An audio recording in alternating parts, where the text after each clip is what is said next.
What's going on, everybody? Trev Wilson here. Welcome back to the Bourbon Wrench. As of today, it's fall. Now that Halloween has passed, fall can officially begin. Now, when I think of fall, I'm thinking flannel. Flannels are out. The weather's starting to cool down a little bit. It's not too cold, but it's finally getting cool enough. You can go hike. You can go sit out by a campfire. You can go make some s'mores. Camping. It's cozy season, okay? It's time to cuddle. If you're out there and you're like, man, I don't really have anyone to cuddle, I have something for you. It's me! It's my list of bourbons perfect for the fall. You know, taste changes as the year progresses. It's not that I don't drink these bourbons only in the fall time, but I find myself kind of gravitating towards them more. I'm reaching for them more than I usually do. I'm a type of dude who doesn't just stick with one or two bottles. I kind of go through everything all year long. But I do find a trend of during the summer, I'm cutting back on the barrel proofs as much as I grab them towards the winter time. And in the fall, I find myself grabbing some of these bottles more often than not.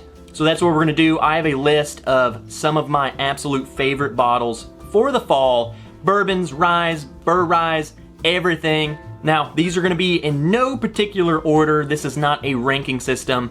This is just to help show you, kind of either A, remind you, go grab one of these bottles and enjoy it this fall. Or if you're newer and you're getting into things, you're wanting to look for something new, here's a perfect list for you. So let's get right into it. First bottle, it is Eagle Rare. Yes, a Buffalo Trace product has made my list. I feel like I'm always hating on them, but I love Buffalo Trace. I love their products. I think they're good. Holidays are coming up, okay? Thanksgiving's coming up. Christmas is coming up. That means family is going to be coming over. My family does not like bourbon. I don't have anything to offer my family other than my bourbon collection. But you know what they do like? They like Eagle Rare. Go figure, a Buffalo Trace product. But they love it. And my brother loves it. My dad loves it. So to me, this is a holiday bottle. You know, people who don't really know much about bourbon, they can't really name more than 5 bourbons. They know Buffalo Trace products. They know Eagle Rare. So when they see me show up with a bottle of Eagle Rare, they're like, how did you do that? Especially getting your hands on a store pick or something. It's special. It's fun to crack one open. You see, this one's not even cracked open. I'm saving it. It's fun to crack open a bottle of something they think is just super special, you know? That's what brings joy to me, so this one's definitely making my list. It's sweet, it's approachable, so people who aren't really into bourbon can still enjoy this. Shoot, I'll let them throw this on ice or in Coke, I don't care, but I'm gonna drink it neat. It's good enough and approachable enough that they are willing to try this neat, so this one is a little bit more of a sentimental bottle than a actual, this tastes like fall in a glass. Moving on to my second bottle is a bottle that reminds me everything I love about fall, and that is Old Forester 1910. This bottle just brings me to camping, and you're out by the fire, it's a cool, crisp night, and you're making a s'mores. I always say this, but you let the marshmallow catch on fire. It's blackened, it's crispy, it's delicious. That's everything this bottle is. 1910 is a double oaked product, 93 proof. I think the thing I love about double oaked products is that going into that secondary cask really starts bringing out a lot of flavors that a lot of older whiskeys, a lot of uncut cask strength whiskeys get. Tons of barrel influence. It makes it super complex. All of the flavors are just dialed way up, very, very mouth coating. It's intense. This stuff's intense, it's heavy, it's cozy, it's just absolutely delicious stuff. Again, it reminds me of s'mores. Chocolatey, charry. Going into that secondary barrel adds a lot of barrel char, so I always call it kind of burnt. But it's a good burnt, like you burnt the marshmallow. So if you like burnt marshmallow, you know what I'm talking about. It's around $50. It's easy to find. Old Forester, these fools, they're all about making sure you can find their stuff. So absolutely love this bottle. Again, if you haven't tried a double oaked product, I think this, a Woodford Reserve Double Oak is probably good for this list too, but I prefer the Old Forester 1910 over the Woodford Double Oaked, but they are very fall whiskeys. They're very heavy, dense, full of flavor, super complex, but not high enough proof to where you're challenged. You can make this, you can sit down, you can relax, you can go outside by the fire with it, not be challenged, but still have tons of complex flavors. So definitely give this one a recommend.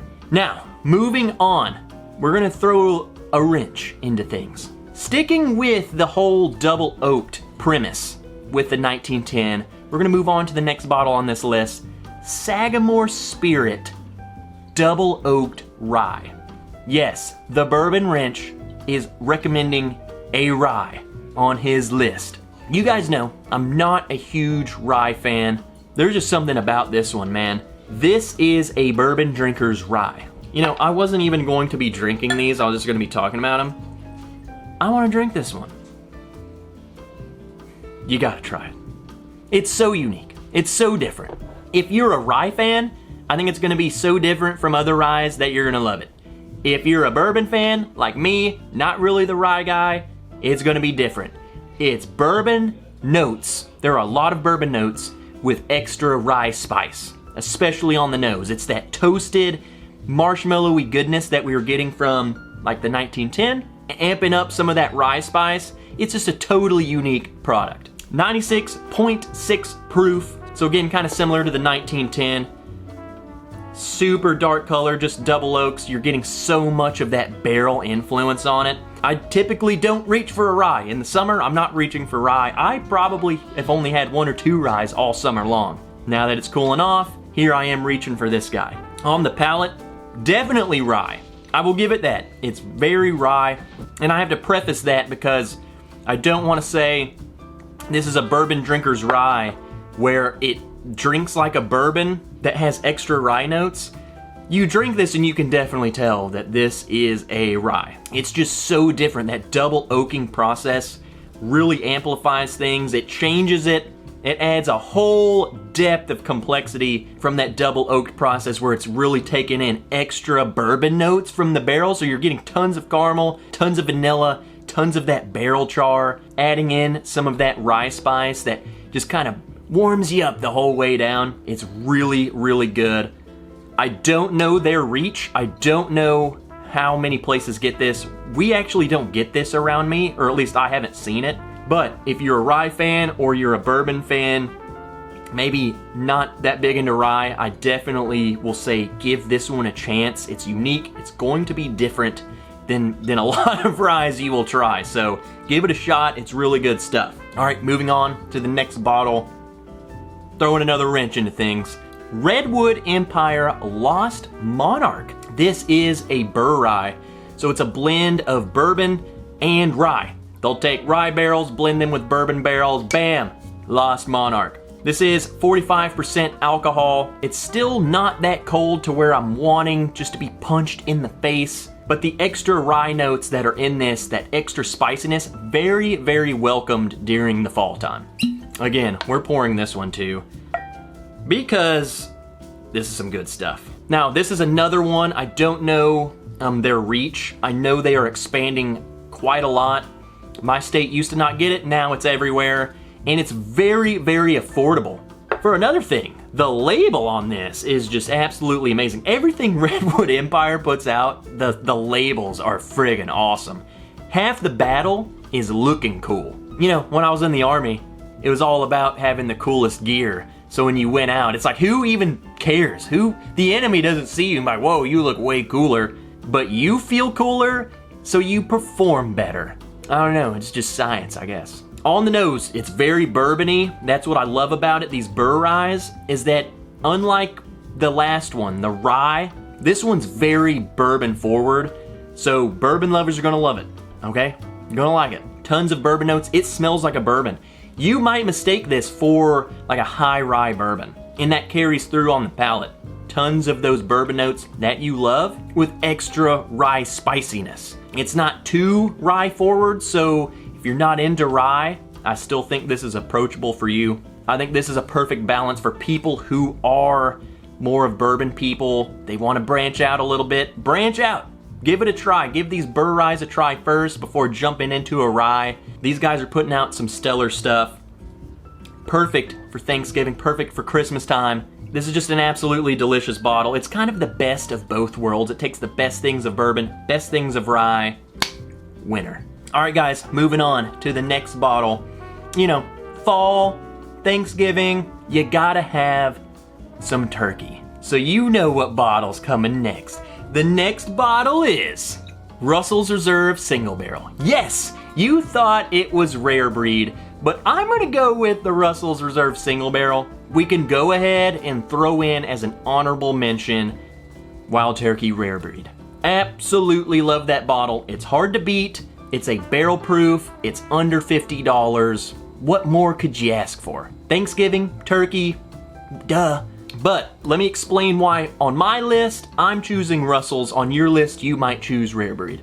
You got Wild Turkey 101, Kentucky Spirit, Rare Breed. That's one branch of the turkey tree. The other branch is the Russell's 10 and the Russell's Single Barrel. So they're different. They taste different. My palate gravitates more towards the Russell's Single Barrel.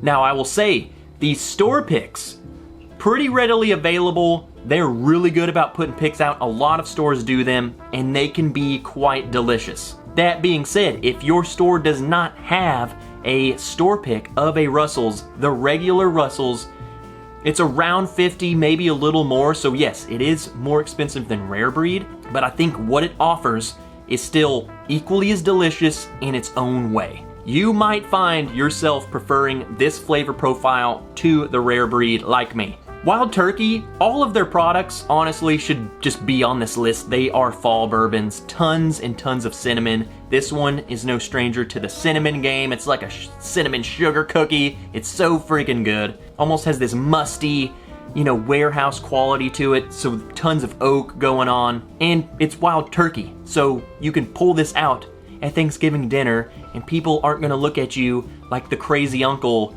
who brings all the alcohol for the kids.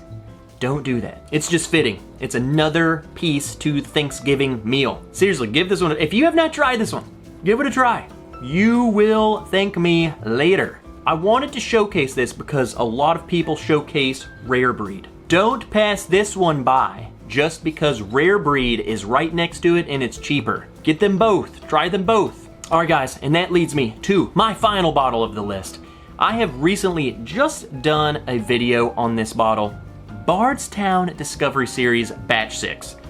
Now, we'll preface this right up front. This is the most expensive bottle on today's list by far. The Russell's Reserve's a little over $50.